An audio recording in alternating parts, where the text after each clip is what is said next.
now tuning in to the Going North podcast with your host, best-selling author, professional speaker, and member of the John Maxwell team, Dominic Dom Brightman. And every Monday and Thursday, we're going to hear the voice of a different author sharing their gifts, stories, and expertise to help you charge forward in life. Now let's get on with the show.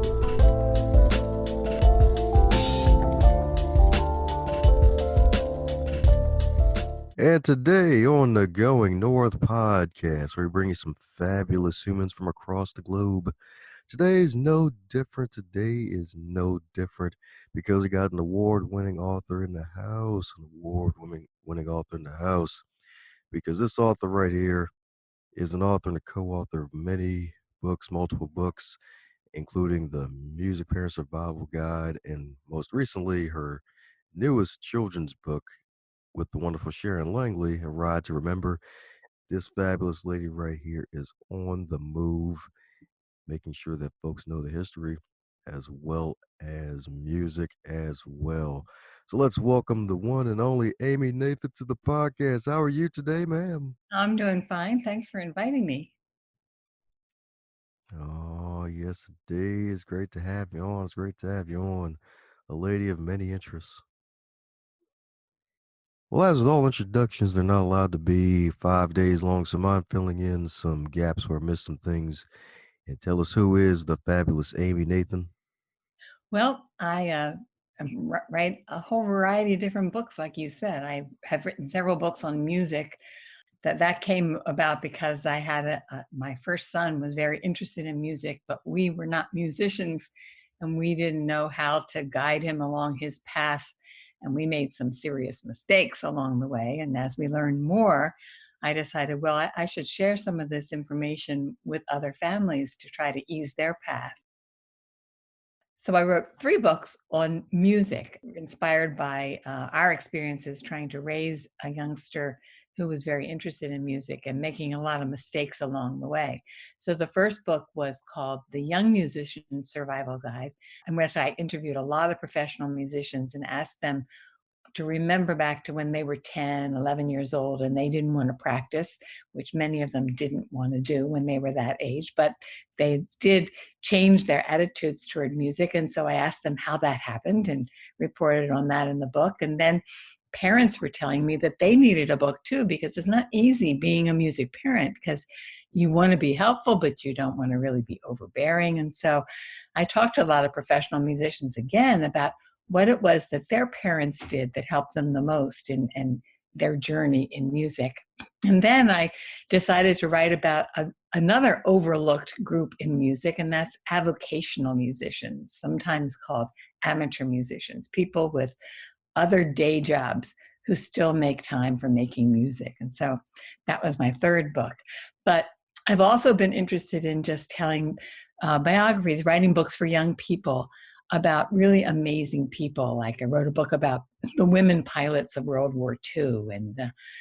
But recently I've been focusing on books about civil rights heroes, little known civil rights stories, particularly ones that came from my hometown, Baltimore, Maryland. And I read a book in 2008 that talked about Maryland civil rights history. It was called Here Lies Jim Crow by C. Fraser Smith. And in the back of that book, a very short mention, just a paragraph or so, about a little girl who made history in 1963 by riding a carousel. She was only 11 months old at the time. Her name was Sharon Langley. And this was when an amusement park in Baltimore finally desegregated after nearly 10 years of protests. And she was the first African-American child to go on a ride at that amusement park, which was called Gwynn Oak Amusement Park, on its first day without segregation. And so I thought, well, that was a story that would be a good one to tell for children. It might help children understand more about the civil rights movement and more about what segregation was all about, that it could even keep a child from riding a carousel. That would be something that kids could really understand, and could understand the unfairness of that. But then I started doing more research, and I found that the process that led to that amusement park being desegregated was really fascinating and really wasn't a story that was well known. And it sort of paralleled the progress in the civil rights movement during that same time period from about 1955 to the mid 1960s. So I did more and more research. And then I found out something that wasn't in that book I read. And that was that the carousel that the little girl rode, Sharon Langley rode in 1963, was now on the National Mall in Washington, D.C.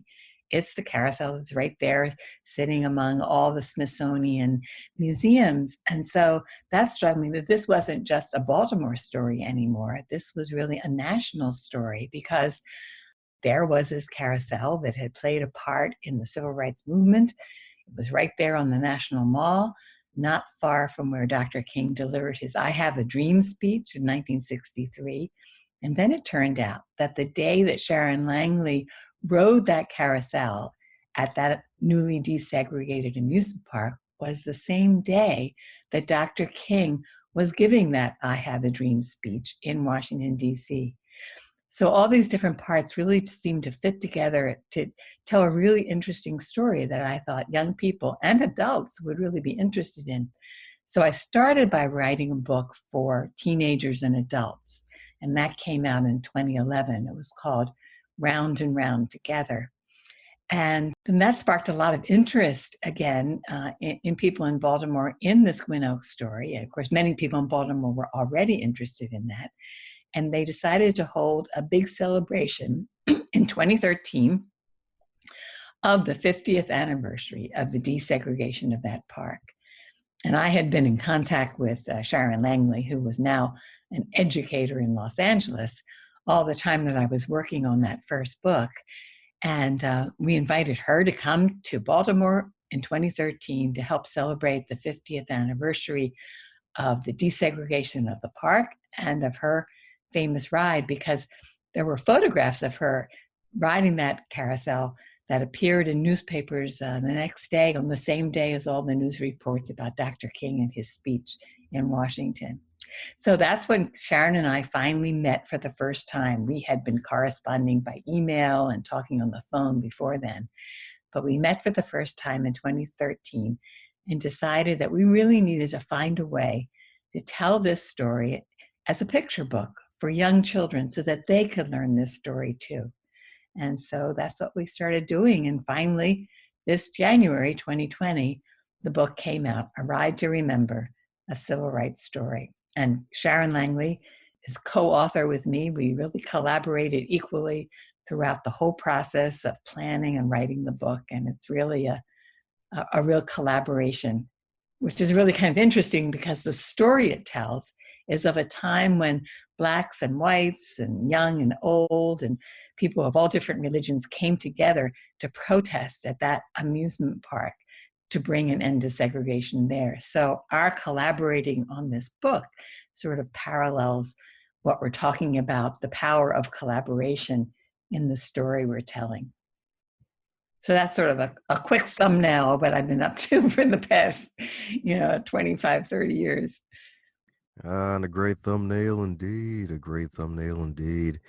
And it's real interesting how you made the switch from the books about music all the way to just looking up civil rights history stories that a lot of folks don't know about. Right, right. I find it's really important to bring those stories to people's attention because there's a lot of heroes in the civil rights movement. Some people think, well, it's just these famous people who did it, but there were a lot of foot soldiers along the way. And if it hadn't been all these other people, you know, organizing and going to protests and writing letters and petitioning their congressmen, that change wouldn't have happened. It took a lot of people working together to make change happen. Oh, yeah, definitely appreciate you for that because that's what folks need to know a lot of now, a lot of days, because it's like it's not just the MLKs and the Rosa Parks. There's more out there.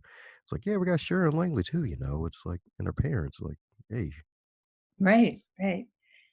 And her parents were very brave to do what they did. So the first day the park was open for all, just 6 weeks earlier, there had been protests at the park where people were shouting insults at the protesters and even throwing rocks in some cases. And so some people might think it was kind of dangerous to bring an 11-month-old child to the park on its first day without segregation.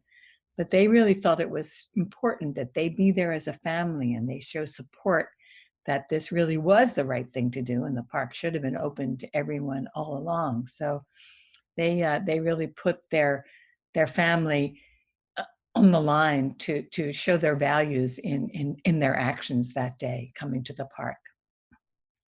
And then there was this really interesting thing that happened at the park, and that's partly why reporters put pictures of Sharon riding that horse in the newspaper the next day, because she was only 11 months old. So when she rode on the carousel, her father, Charles Langley, had to stand next to her because otherwise she would slip off the horse. So he was riding on the carousel with her. But there were other children, white children, who sat down beside her, and they were not going to allow their parents to ride on the ride with them. They were like 6, 7 years old. They were all grown up. They didn't need their mom and dad with them. But one white mother was kind of nervous about her daughter and was worried that she might slip off the horse. So she asked Mr. Langley if, while he was riding on the carousel, he would keep his eye on her daughter and make sure she was safe. And so he said, sure, he'd be glad to help. So as Sharon points out in the book, he protected them all on that ride around and round together on that first day at the park. And reporters heard that interchange between the two parents, and they really saw that, well, maybe this showed that maybe what Dr. King was talking about in his speech in Washington on the same day, the dream he was talking about, well, maybe that dream had a chance of coming true.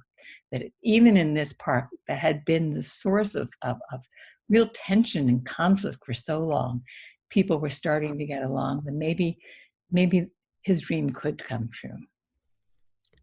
Oh, yes, indeed. Yes, indeed.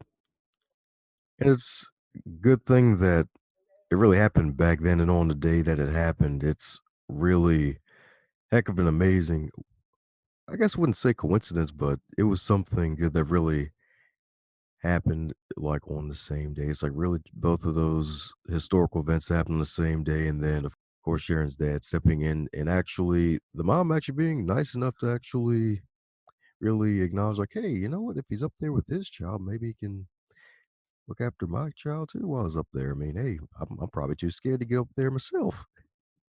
Right, right.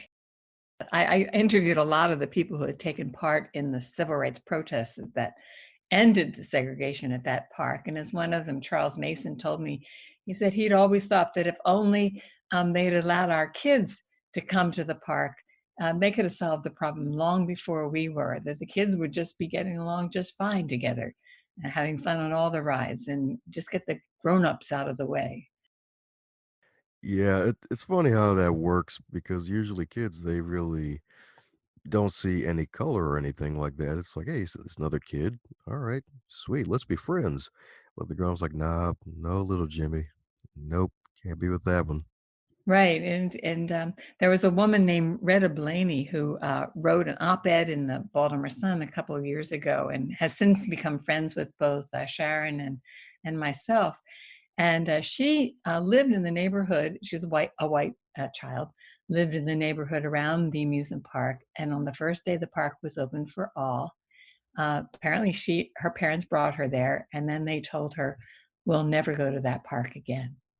And she put that in the back of her mind, and then when she was a grown up, she began to think about it and think about how terrible that was, that. And so she wrote an op-ed about that in the Baltimore Sun, and in it she said she remembered that song from South Pacific, you've got to be taught to hate the people your relatives hate. And she really was making the same point, that if only the children had been in charge, children wouldn't have let all this happen if they hadn't been taught that there were people they weren't supposed to play with anymore. And I heard that from my African American classmates at Western High School. Some of them told me that they played with children of a different race for a while, and then their parents told them, well, after a certain age, then they shouldn't do that anymore. And that's just really terrible. So hope that this book can try to maybe keep that from happening in the future so much anymore. Oh yeah, especially nowadays where a lot of folks are letting the racism come out the closet in a way. Yeah, people are talking about it more these days and trying to come to terms with the history. And that's good. It's difficult, but it's good to do. Yes, indeed. Yes, indeed. I guess it's one of the good things about the vulnerability craze, where folks are being more vulnerable about it and being more honest about it, which is something that we definitely need. So that way it really can be a ride to remember. Right, right. You have to learn about the bad stuff and then also learn about that people protested that and they found a way to change that those terrible things and make them a thing of the past.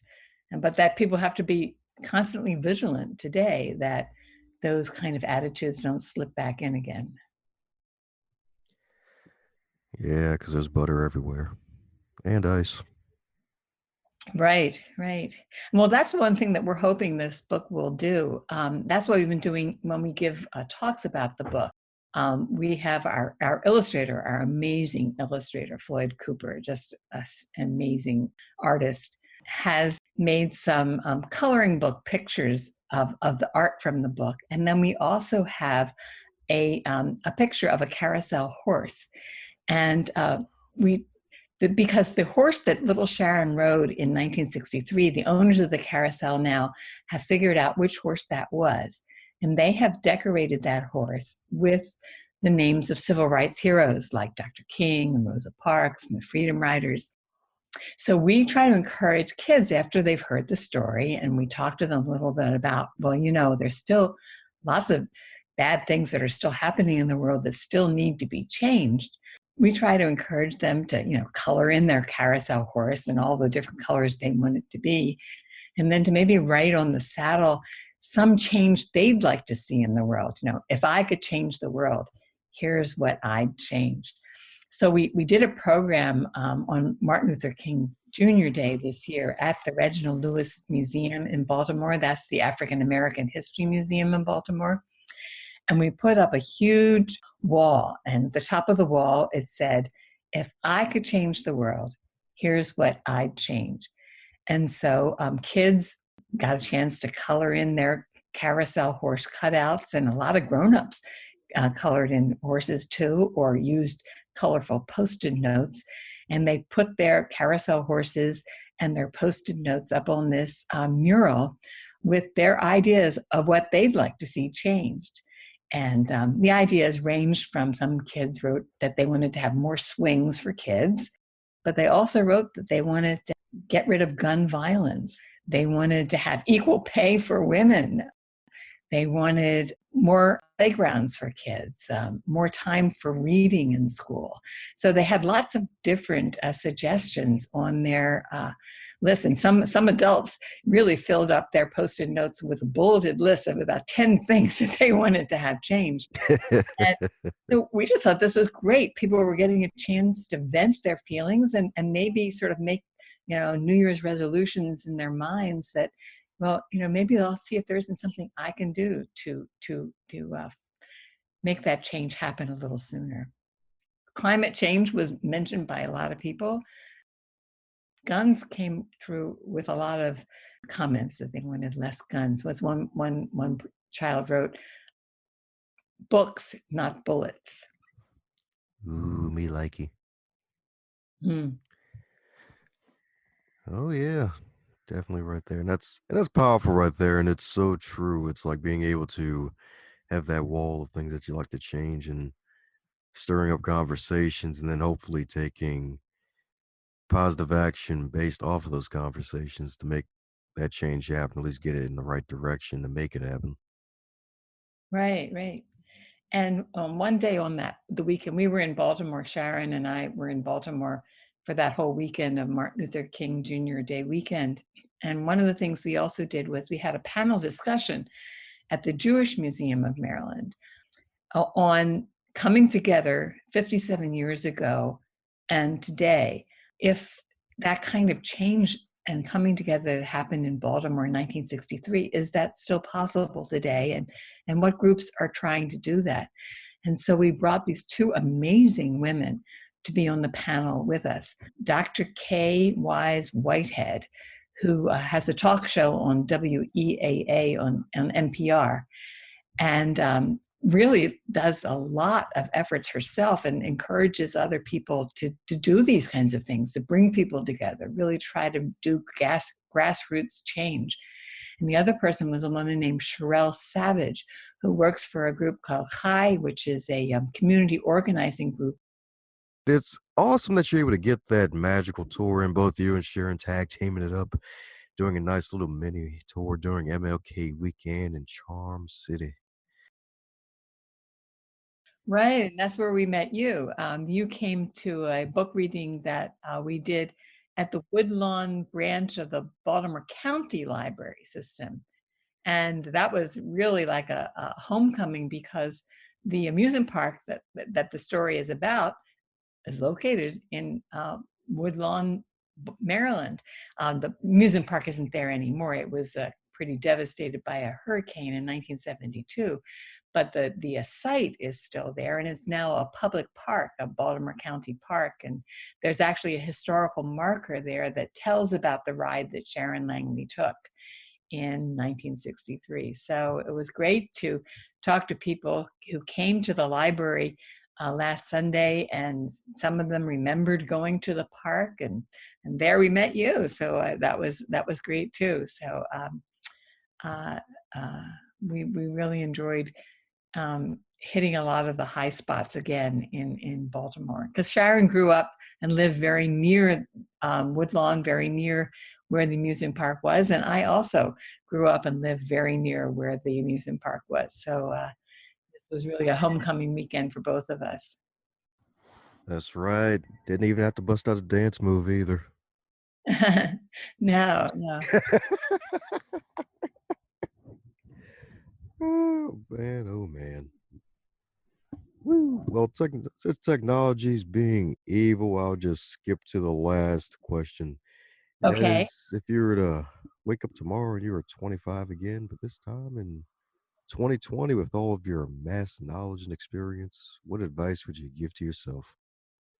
Oh, I think it would be just to have, more self-confidence in what you want to do, and not worry so much about what other people think about you, and just keep, forging ahead. And that persistence seems to be the name of the game, and definitely in publishing it certainly is. And just keep trying, and don't get discouraged when maybe some editors say no, not now, and just keep trying and keep trying, and eventually you'll succeed. But also in collaborating with other people, and looking for those people who can help you along the way, that there always are those people out there to help you, and that you don't have to do it all alone, and that pairing up with other people who can be helpful can be good. Oh, yes, indeed. Yes, indeed. Plenty of help right there. Yes, indeed. So, for those who want to keep in magical contact with you, what's the best way to reach out to the amazing Amy? Yeah, you can go through my website has information on all the books, and contact information. So that's www.amynathanbooks.com. Woohoo!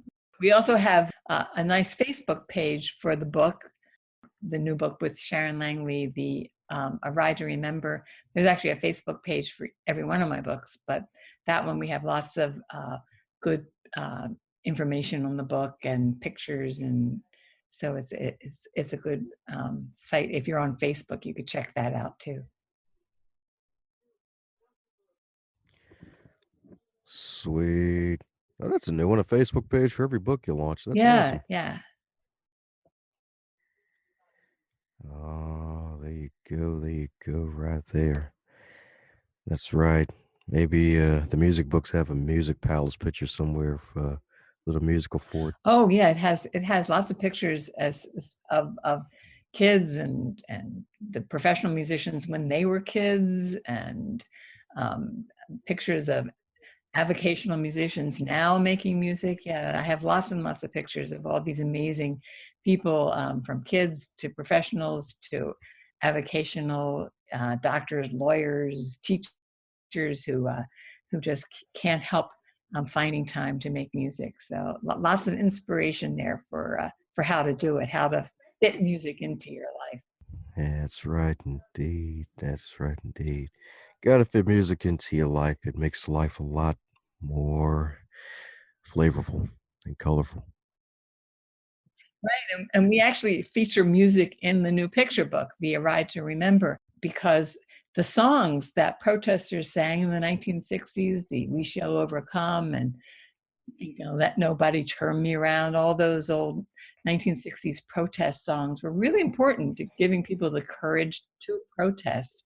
And our illustrator, Floyd Cooper, just made these beautiful illustrations of people singing these soulful songs, these courageous songs, and so music still has plays a part in this new book. And so when we went did our programs last Monday on Martin Luther King Day at the Lewis Museum in Baltimore, the Baltimore City College high school choir came and serenaded us with a lot of those old songs, to try to let people remember the power of songs. And we realized that there really aren't any songs now. At all the protests that go on today against different issues, there isn't a song yet. So we're hoping that maybe some young person will come up with the galvanizing song for the 21st century protests.